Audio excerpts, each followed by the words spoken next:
आप सब उत्सुक होंगे ये जानने के लिए कि एक मेडिकल साइंस का डॉक्टर कैसे इस बात का दावा कर रहा है कि बीमारी आपके शरीर में बाद में पैदा होती है, पहले आपके मन में पैदा होती है। कितने लोग उत्सुक हैं इस बात का जवाब जानने के लिए? कितने लोग? बहुत शुक्रिया हमारा हौसला बढ़ाने के लिए, क्योंकि सच में लगभग सभी लोग जानना चाहते हैं। तो डॉक्टर प्रोफेसर अमोद साचान साहब, सबसे पहले तो एबीपी नेटवर्क के इस खास प्रोग्राम में यूथ कॉन्क्लेव में आपका स्वागत है। आपसे ये जो मेरा क्यूरियस माइंड है ये जानना चाहता है, आपने किताब का नाम रखा है change your emotions and heal your body. क्या सच में हमारी जो भावनाएं हैं वो हमारे शरीर को बीमार बना सकती हैं या हेल्दी बना सकती हैं? दिमाग से ये पूरा सर्कल कैसे कंट्रोल हो सकता है? मैं पिछले 40 वर्षों से मरीजों का इलाज कर रहा हूँ। उसके अलावा हमने डॉक्टरों को भी पढ़ाया, MBBS, MD, MS, DM, MCH, इन लोगों को भी पढ़ाया। तो ये जब पूरा इसको फर्दर इलेबोरेट किया तो पाया कि हम जो इलाज कर रहे हैं ये बहुत ही इनकम्प्लीट है और ये grossly all over the world हो रहा है। अब धीरे धीरे लोग जागृत हो रहे हैं कि बीमारी जो है पैदा कैसे होती है। तो जो बीमारी है उसके पैदा होने के कारण है हमारे थॉट्स एंड इमोशंस, और ये थॉट्स एंड इमोशंस जो है ये हमारे बदलते नहीं है, और इस कारण से हम उसी ट्रैप में फंसे रहते हैं। मैं शॉर्ट में बताऊंगा कि ये थॉट्स एंड इमोशंस कैसे काम करते हैं हमारे अंदर और कैसे हम उसको बदलें। तो ये थॉट्स जो है, हमारा मन जो है, माइंड, इसके दो पार्ट हैं। एक है कॉन्शियस माइंड, चेतन मन, एक है अवचेतन मन, दूसरा पार्ट। जो चेतन मन है वो बहुत थोड़ा है, 5% है खाली, और अवचेतन मन 95% है, जिसमें कि हमारे इस पूरे जीवन काल की सारी स्मृतियां उसमें रिकॉर्डेड रहती हैं। ऑडियो विजुअल रिकॉर्डिंग होती है। डेटा सेंटर है। हाँ, डेटा सेंटर है, और उसमें कुछ मेमोरीज और पिछले जन्मों की भी होती है, जो कई बार आप देखते हैं ऐसे ऐसे सपने जो आप कभी नहीं आपके साथ हुए होते हैं, वो भी आप देख लेते हैं। तो वो सब रिकॉर्डिंग्स हैं जो रिप्ले करती हैं, और वही रिकॉर्डिंग जो हमारी है वही कॉन्शियस माइंड को प्रॉम्प्ट्स देती है, वही नए विचार भी पैदा करती है। तो इसलिए हम कभी बदलते नहीं हैं। और जो विचार है, दो तरीके के विचार हैं, एक है पॉजिटिव थॉट्स, एक है नेगेटिव थॉट्स। जो पॉजिटिव थॉट्स है वो हमारे आत्मा के विचार है। वो विचार है प्रेम, करुणा, दया, शुभ भावना, शुभकामना। उससे पैदा होती है सुख, शांति और आनंद। लेकिन चूंकि हमको पता नहीं है, इसलिए हमारे विचार जो इस समय हो गए हैं वो है सब negative thoughts. Jealousy, hatred, anger, ego, काम, वासना, ये हमारे विचार हैं जो 24 घंटे चलते हैं। इन पॉजिटिव थॉट से मेरा जो सिस्टम है जो बॉडी को चलाता है, वो सिस्टम हमारा इनके लिए जो चीजें पैदा करता है अंदर, वो सारी की सारी हमको हील करती हैं, हमारी बीमारियों को पैदा नहीं होने देती हैं। और वो ये है कि ये पैरासिम्पैथिक नर्वस सिस्टम को स्टिमुलेट करता है, हार्मोन्स को नॉर्मलसी में रिलीज करता है, एंड जो न्यूरोट्रांसमीटर्स है जो एक इस शरीर के अंदर ढेरों पैदा होते हैं, वो सारे के सारे नॉर्मल वाले पैदा करता है, जो हैप्पी हार्मोन्स हैं, जो ऑक्सीटोसिन है, सेरोटोनिन है। ये इस तरीके के हार्मोन्स तब पैदा होते हैं जब मेरे अंदर प्रेम होता है, करुणा होती है। लेकिन अज्ञानता बस हम जेलसी, हेट्रेड, एंगर, ईगो में फंसे रहते हैं, और ये इसका मेन मूल है लोभ, ग्रीड। ये सारे नेगेटिव थॉट्स ग्रीड के बच्चे हैं ये। तो ग्रीड जो है, इसको दूर करना बहुत आवश्यक है। काम करना मना नहीं है, काम करें, लेकिन ग्रीड से मुक्त होकर करें, इस भाव से करें कि ये काम मेरा कर्तव्य है। और ये जो पॉजिटिव गुण है, ये हमारे आत्मा के गुण हैं, और ये एक एक सेल के अंदर अपना मैसेज भेजते हैं, और ये न केवल मैसेज भेजते हैं बल्कि उसको हेल्दी बनाते हैं।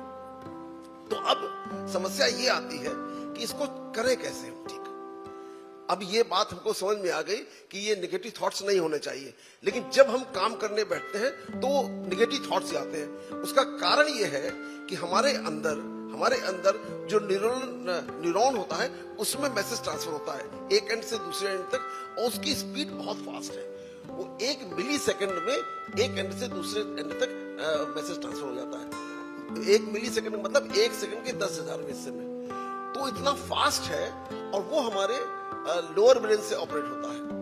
तो लोअर ब्रेन एमिग्डाला में होता है। जब भी कोई बाहर से कोई स्टिमुलस आएगा, कोई व्यक्ति आएगा, कोई परिस्थिति आएगी, तो वो एमिग्डाला को स्टिमुलेट करता है और तुरंत वो रिएक्शन कर देता है 1 मिली सेकंड में। और हमारे शरीर का जो प्रोसेसर है, जो रियली सारी हमारी भावनाओं को प्रोसेस करता है, वो प्री फ्रंटल कॉर्टेक्स है। हम लोग फॉर्चुनेट हैं कि पूरी इस ब्रह्मांड में जितने प्राणी हैं, उनमें ये प्री फ्रंटल कॉर्टेक्स सिर्फ मनुष्य को मिला है, एनिमल्स के पास नहीं है। तो इसलिए एनिमल्स सिर्फ एमिग्डाला से काम करते हैं, लेकिन वो एनिमल हम इवॉल्व हुए हैं तो वो हमारे अंदर भी है, लोअर ब्रेन हमारे अंदर भी है, और वो पहले स्टिमुलेट होता है और पहले रिस्पॉन्ड करता है। इसलिए हम 24 घंटे रिएक्शनरी रहते हैं, रिएक्ट करते हैं। तो मतलब इमीडिएट रिएक्शंस को रोका जाए, और हमको जो है रिस्पॉन्स देना चाहिए, हमको रिस्पॉन्सिव होना चाहिए। और रिस्पॉन्स होने में करीब 1 से 2 सेकंड लगते हैं। अक्सर आप लोगों ने देखा होगा, कई बार आपको लगता है कि ये घटना ऐसी आई, क्यों मैंने एकदम सडनली उसको ऐसे आंसर दे दिया, और बाद में पछतावा होता है। वो पछतावा प्रीफ्रंटल कॉर्टेक्स करता है। एमिग्डाला तो काम कर दिया, वो आया गाली देते हुए, आपने भी गाली देना शुरू कर दिया। बाद में लगा क्यों इसके मुंह लगे, हम बेफालतू में लग गए और हमने अपना पूरा दिन खराब कर लिया।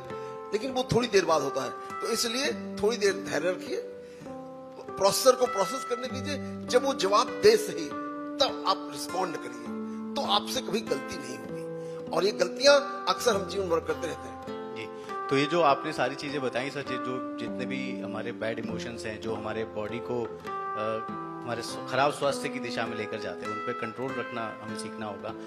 आप ये भी बताया सर, आपने इस किताब में बहुत सारे एक्सरसाइजेस का जिक्र किया है, जिसको इस्तेमाल करके हम सही रास्ते पर अपने शरीर को लेकर जा सकते हैं। उनको आप जरा संक्षेप में बताइए। वो ऐसा है कि ये सबसे कठिन समस्या है पूरे संसार की, कि जिन थॉट्स को लेकर के, इमोशंस को लेकर हम पैदा होते हैं, वही जीवन में बने रहते हैं और हम बदलते नहीं हैं।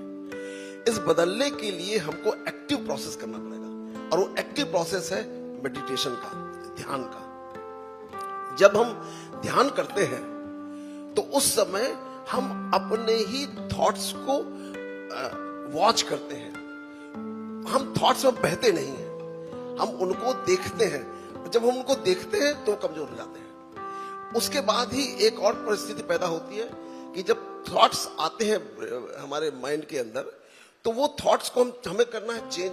हमें अपने सबकॉन्शियस माइंड में जो हम लेके पैदा हुए हैं, उनको उसकी फॉर्मेटिंग करनी है। पूरी फॉर्मेटिंग पॉसिबल नहीं है।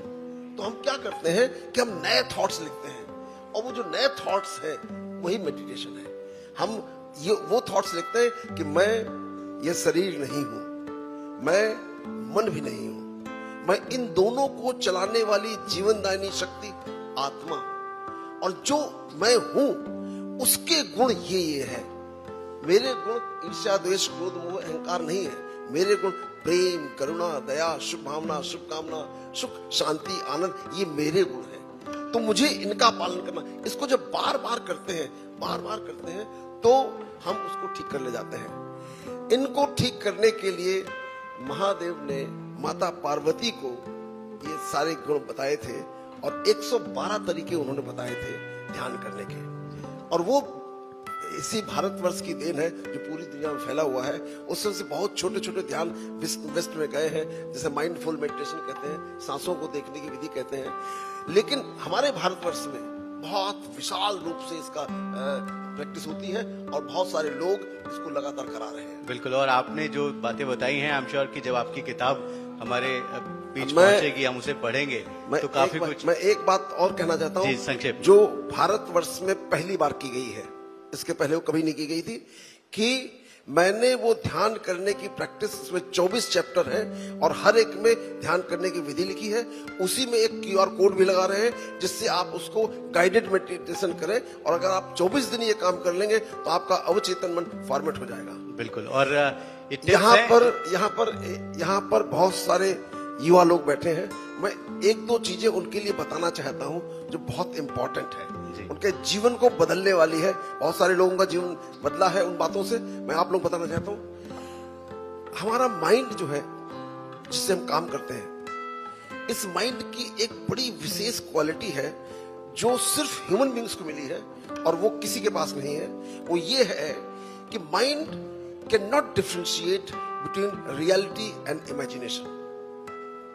Mind can not differentiate between reality and imagination. मतलब इसका यह हुआ कि यदि जो हम सोच लें, जो हम विचार कर लें, उसको मेरा माइंड रियल मानता है। और इस प्रॉपर्टी को हम यूज करते हुए बहुत सारे बड़े बड़े सपने देख सकते हैं। तो मैं सारे युवा लोगों से कहता हूं कि वो अपना इंट्रोस्पेक्शन करें और इंट्रोस्पेक्शन करने के बाद ये पाएं कि मेरे अंदर क्या क्या वो प्रतिभा छिपी हुई है, क्या क्या संभावनाएं हैं जिनको मैं पा सकता हूं। फिर उसके अनुसार अपना जो टारगेट है उसके अनुसार तय करें। और उस टारगेट को जब आप तय कर लेते हैं तो टारगेट न केवल आपका शरीर बल्कि पूरा ब्रह्मांड उसको पूरा करने के लिए प्रयास करना शुरू कर देता है। और वो कैसे करता है, ये सब साइंस है, कोई हाइपोथेसिस नहीं है। हमारे ब्रेन के अंदर जो इलेक्ट्रोमैग्नेटिक करंट है जो हमारे पूरे शरीर में फ्लो करता है, उसकी कुछ वाइब्रेशंस होती हैं। वो वाइब्रेशन इस यूनिवर्स की वाइब्रेशन से कनेक्ट हो जाती हैं जब आप वो थॉट देते हैं। तो पूरा का पूरा ब्रह्मांड आपसे कनेक्ट होकर के आपकी उस इच्छा को पूरा करने का कार्य शुरू कर देता है। ये इसकी मैकेनिज्म है। और इसीलिए डॉक्टर एपीजे अब्दुल कलाम साहब जो हमारे पास्ट प्रेसिडेंट थे, वो हमेशा कहा करते थे कि they always make big dreams, never make small dreams. तो मैं आज आप सारे युवा लोगों से कहना चाहूंगा कि आप लोग भी सपने, बड़े से बड़े सपने देखिए और उसको पूरा करने में जुट जाइए, जिससे वो आपको जीवन को सफल बनाए। बिल्कुल। और मैं बस कंक्लूडिंग रिमार्क में इतना ही कहूंगा कि जैसे डॉक्टर साहब ने कहा कि ना कुछ हो, सिर्फ सपना हो तो भी हो सकती है शुरुआत। और ये शुरुआत ही तो है कि वो एक सपना है। आप सपना देखिए और उन्हें साकार करने की दिशा में आगे कदम बढ़ाइए। आप जैसे मेंटर्स हमारे बीच में आते रहेंगे, ये हमारे लिए बहुत सौभाग्य की बात है। बहुत धन्यवाद आपका। थैंक यू एबीपी न्यूज का और यहाँ के आयोजकों का, जिन्होंने मुझे ये अवसर दिया कि मैं अपने युवा लोगों को आज यहाँ से संबोधित कर सकूं। और मैं समझता हूँ जो भी इनका पालन करेगा वो अपने जीवन में बहुत सारी उपलब्धियां पाएगा। Thank you.